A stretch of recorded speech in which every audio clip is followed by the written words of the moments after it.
Hello, Dr. Dipole, and everyone who may see this video. My name is Tabitha Hughes, and I am a doctoral student at Liberty University. I am about a year and a half into the program, and my PhD will be in philosophy with a concentration on history, and my subject matter that I will kind of have like a major in will be European and world history. I have 2 master's degrees, one in education and one in educational administration, and I have a bachelor's in history. So the reason that I was interested in this particular project and the topic I chose is because it's very personal to me. I have a child, a middle son, who came out as homosexual when he was about 14. He just turned 20. And because of an experience he had in our church after he came out, it led me to do some research and some exploration into what does the church really say about homosexuality, and do current interpretations of the scriptures, the original scriptures, do they have it right?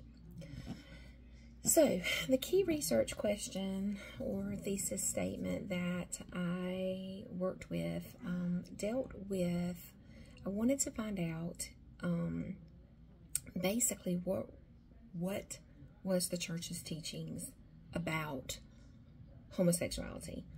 I wanted to know what did that look like in terms of both within the church and outside of the church in the regular Renaissance lay society.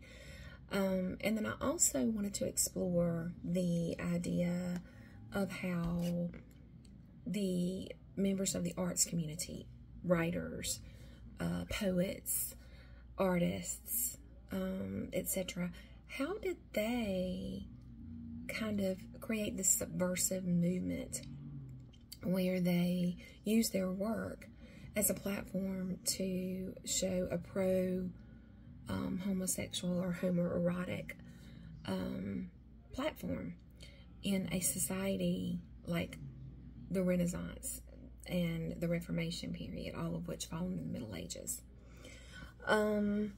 So the major types of evidence that I used and places that I searched were, of course, Internet Archives. The Medieval Source Book was a great resource. I looked for canonical law around homosexuality, which, by the way, there was no word for that in antiquity.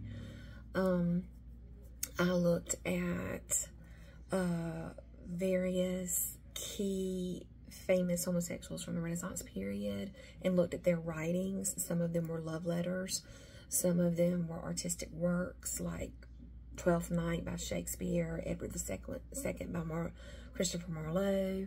I looked at different poets. Richard Barnfield comes to mind, Michael Drayton. And so it was an extensive search and kind of a rabbit hole of research into trying to find examples of, clergy who had engaged in homosexual activity during the Renaissance period, viewpoints of the church regarding sodomy and homosexuality and same-sex love. And then those artists and writers who use their platform as a way to communicate their personal views about homosexuality. So the main conclusions, what the evidence showed as I researched, was there really was a double standard about what the Christian church taught as a sin, what they understood as a sin, and what they practiced in reality. For example, as I mentioned earlier, there was no understanding of a homosexual relationship or love as we know it today in modern times what they referred to was sodomy. And sodomy could have been male to male, male to female, male to beast, female to beast, which of course we call bestiality now. But it was just what they considered to be a deviant sexual practice. So that kind of clarified things about what they taught. So we're not even, when we talk about homosexuality being a quote-unquote sin, that's a very modern interpretation, and kind of misconstrued, based on a misunderstanding of contextual historical context. It also showed, the evidence pointed to the fact that there were clergymen, there were popes, cardinals, priests, bishops, and 2 saints that engaged in sodomitic practice, same-sex love, what we would consider a homosexual relationship today, and that the church kind of had a lenient stance towards that when it came to these things being brought to light. There were also, what I discovered was that homosexuality or same-sex love was far more prevalent in the Renaissance than one would have imagined, given the teachings of the church, both the Roman Catholic Church and the Protestant Church after the Reformation. And I also discovered that there were different interpretations of punishment and the quote-unquote sin, depending on who was doing the writing. Some of the earlier church fathers, like Tertullian, were adamantly against homosexuality.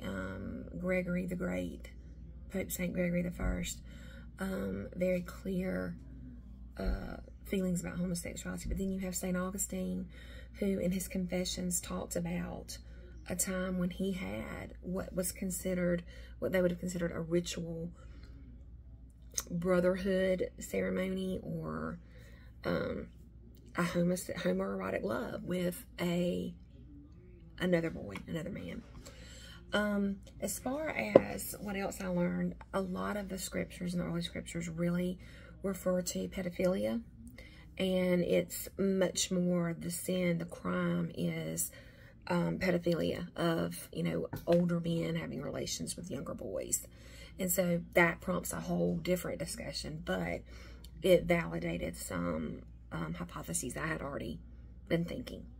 As far as further study, what new questions were raised, what additional evidence can be studied, I definitely think that this paper or this topic could go in the direction of the study of pedophilia. How did Christians feel about that coming out of antiquity, the early church fathers, and then where along the way did it become misconstrued to mean homosexuality, and then what was the effect of that, the impact of that.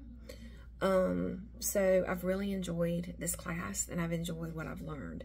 And the only challenges, I think, if I had to do it over again, this topic is like a dissertation type topic, and there was so much evidence. It was trying to pare it down to find, what was the best to include, and there was so much more I wanted to put in, but time limit, time constraints, personal life just kind of got in the way. But I had a great time in this class. Thank you so much.